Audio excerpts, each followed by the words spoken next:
The overall goal of this experiment, with a broad span of methods, is to examine muscle aerobic capacity, muscle protein expression, glucose tolerance, strength, and power in elderly people performing short-term progressive resistance training.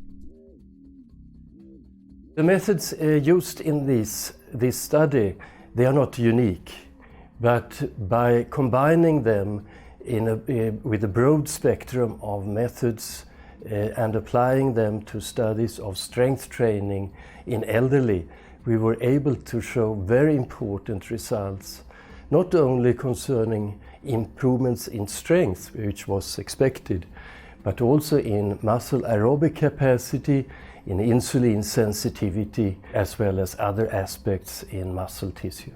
The value of the methods we have used is great regarding therapy with the strength training for elderly people who are physically inactive. And the methods we use are, for example, following strength, power, glucose tolerance, and protein expressions.